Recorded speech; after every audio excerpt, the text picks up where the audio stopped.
Students, आपके NEET के exam बहुत नज़दीक आ चुके हैं और इस लास्ट मोमेंट में मैं आपको OMR शीट को किस तरीके से फिल करना है ये बताने वाला हूँ। ओके, तो OMR शीट को फिल करने से पहले मैं आपको बता दूँ तो यहाँ पे आपको दो मिस्टेक नहीं करनी है। पहली मिस्टेक कि आपको पूरी की पूरी OMR शीट एक साथ सॉल्व नहीं करनी है, आपको पूरे के पूरे क्वेश्चन को एक साथ गोले नहीं बनाने हैं। इससे टाइम वेस्ट जाएगा और एंड में आपको टेंशन आएगा। जब पेपर आप सॉल्व करते हो तब आप हड़बड़ा जाओगे और आपसे क्वेश्चन जो है वो गलतियां होने के चांसेस वहाँ पे बढ़ जाती हैं। दूसरी चीज़ जो आपको नहीं करना है कि आपको एक क्वेश्चन के बाद एक OMR शीट को भी इस तरीके से भी नहीं फिल करना है। एक क्वेश्चन के बाद एक, मतलब जैसे कि आपने पहला क्वेश्चन सॉल्व कर लिया, फिर उसका आप OMR शीट पे आंसर गोला करोगे, टिक करोगे। दूसरा क्वेश्चन सॉल्व कर लिया, फिर आप दूसरे क्वेश्चन का गोला करोगे। ये भी नहीं करना है। तो करना कैसा है वही बताने वाला हूँ। देखो अभी इस वीडियो को पूरा, हमारे पास ये सैम्पल OMR शीट है। देखो अब ये OMR शीट जो है बच्चों आपको, चलो ठीक है, यहाँ पे मैं थोड़ा इरेज कर देता हूँ। अब इस OMR शीट को फिल करने से पहले मैंने आपको दो चीज़ें तो पहले बता दी कि आपको पूरा की पूरी OMR शीट एक साथ नहीं फिल करनी है, ना ही आपको question by question OMR sheet fill करना है। तो अब देखो, मान लो कि आपको सबसे ईजिएस्ट वे जो होता है बच्चों वो होता है क्वेश्चन मेथड। यानी कि आपको क्या करना है, आपको कोई भी 20 क्वेश्चन उठाने हैं और उन 20 क्वेश्चन को आपको सॉल्व करना है। ठीक है, कितने क्वेश्चन को सॉल्व करना है हमें? 20। जब आप 20 क्वेश्चन को सॉल्व करोगे क्वेश्चन पेपर पे, तब उनके आंसर उसी टाइम पे 20 क्वेश्चन होने के बाद फिर आपको गोले बनाने हैं। अगर आप इस तरीके से क्वेश्चन को डिवाइड करोगे, हो सकता है आपको अगर 15 क्वेश्चन में डिवाइड करना है तो भी चलेगा। 20 क्वेश्चन मैंने इसलिए लिए कि 20 क्वेश्चन इनाफ हो जाते हैं। ठीक है, या फिर आप पेज बाय पेज भी ले सकते हो। जैसे कि पहला पेज आपको मिल गया, पहले पेज में मान लो कि आगे और पीछे के जितने भी क्वेश्चन होंगे उन सभी क्वेश्चन को एक साथ सॉल्व कर लो और फिर उन्हें एक साथ तुरंत ही 1 मिनट का टाइम देके तुरंत ही फिल कर लो। अब यहाँ पे सवाल आता है कि सर फिल कैसे करना है। जैसे कि मान लो कि आपका क्वेश्चन नंबर 1 का आंसर आपका बी आया, तो आप बी को ऐसा टिक करोगे। मैं पेन का इंक चेंज कर देता हूँ।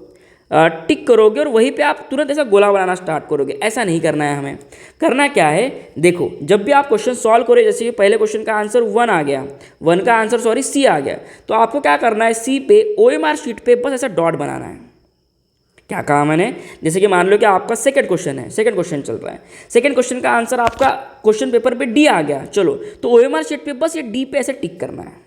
ठीक है, अब मान लो कि थर्ड क्वेश्चन का आंसर बी आया तो बी पे ऐसा टिक करना है, फिफ्थ का आंसर सी आया तो सी पे ऐसा टिक करना है। ये बहुत आसान तरीका है। जैसे आपको दिखाई देगा कि यार 20 क्वेश्चन तक हम पहुंच गए और हमने ऑप्शंस को ऐसे टिक करके रखा है OMR शीट पे, तो उसको करना क्या, अभी आपको अभी क्वेश्चन पेपर पे देखने की भी ज़रूरत नहीं है। फटाक से इसको राउंड कर लो, फटाक से इसको राउंड कर लो। वैसे भी कर सकते हैं। ये एक तरीका हो गया क्वेश्चन को सॉल्व करने का। दूसरा तरीका देखो, दूसरा तरीका जो मैं पर्सनली यूज़ करता था वो ये है। चलो यहाँ पे 101 नंबर के क्वेश्चन ट्राई करके देखते हैं कि मैं क्या करता था। अब मैंने मान लो कि 20 क्वेश्चन सॉल्व कर लिए। ठीक है, इसमें एक मिस्टेक है। ये जो पहले को मैंने मेथड बताया ना, इसमें एक मिस्टेक है। क्या मिस्टेक है? देखो मान लो कि आपने पहला क्वेश्चन सॉल्व कर लिया और आपको बाद में पता चला कि यार आपने OMR शीट में तो टिक भी कर लिया उसको। ठीक है, और आपको बाद में पता चला कि पहले का आंसर सी नहीं है, पहले का आंसर डी है। तो ऐसे क्वेश्चन, ऐसे तो आप फंस गए, आपने ऑलरेडी यहाँ पे गोला कर दिया है, तो ये रॉन्ग हो जाएगा। ठीक है, तो अब जरा देखो इसको अवॉइड करने के लिए दूसरी मेथड क्या है। आपको करना क्या होता है, आपको एक साथ क्वेश्चन पेपर पे आंसर लिख लिए। अब मैं क्या करूँगा, अब एक साथ उनको डॉट बनाऊंगा। जैसे कि 101 का आंसर बी है, 102 का आंसर सी है। अब मैं ये एक साथ करूँगा, क्वेश्चन बाय क्वेश्चन नहीं करूँगा। यहाँ पे मैं क्वेश्चन बाय क्वेश्चन कर रहा था। पहले क्वेश्चन का आंसर निकाला और फट से OMR शीट पे डॉट बना लिया। सेकंड क्वेश्चन का आंसर निकाला, उस पर फिर से डॉट बना लिया। तो यहाँ पे अब मैं क्या कर रहा हूँ, एक साथ 20 क्वेश्चन सॉल्व कर लूँगा और उसके एक साथ ही मैं ऐसे डॉट बना लूँगा, सी डी। इसमें क्या होगा, अगर मैं सेकंड टाइम अगर इसको वेरीफाई कर रहा हूँ तो मुझे दिख जाएगा। मैं ऑप्शन टिक करने से पहले क्या, रुक जाओ, 105 का आंसर सी मेरा आया तो है, लेकिन मुझे डाउटफुल है, तो मैं फिर से एक बार क्वेश्चन क्रॉस चेक करके तुरंत ही वहाँ पे मिस्टेक को अवॉइड कर सकता हूँ। और एक बार आपने ऐसे डॉट बना ले, फिर इसको घोटना है, फिर इसको तो खाली घोटना है। ये तो आसान काम है। ठीक है, ये तो आसान काम है, लेकिन घोटने के लिए बच्चों आपको पहले से डॉट बनाना जरूरी है। डायरेक्टली अगर आप डॉट ना बनाते इसको घोटोगे ना, ये टाइम कंज्यूमिंग है। ठीक है, ये फिर से टाइम कंज्यूमिंग है। ओके। तो ये दो ही मेथड सबसे बेस्ट है। आप ये वाली मेथड भी अप्लाई कर सकते हो, लेकिन ये मेथड में एक साथ अगर आप एक क्वेश्चन पे अगर डॉट करोगे तो उस पर चांसेस है कि आपका गलत हो सकता है। यहाँ पे गलती के चांसेस और कम हो सकते हैं, ठीक है। यहाँ पे गलती के चांसेस क्या हो सकते हैं, और कम हो सकते हैं। दूसरी इंपॉर्टेंट चीज़, जो आप पेन यूज़ करोगे उसकी जो ये होती है नीब, वो थोड़ा सा डार्क वाली यूज़ करना। जनरली वो रेनॉल्ड का जो पेन आता है वो यूज़ करना, ठीक है।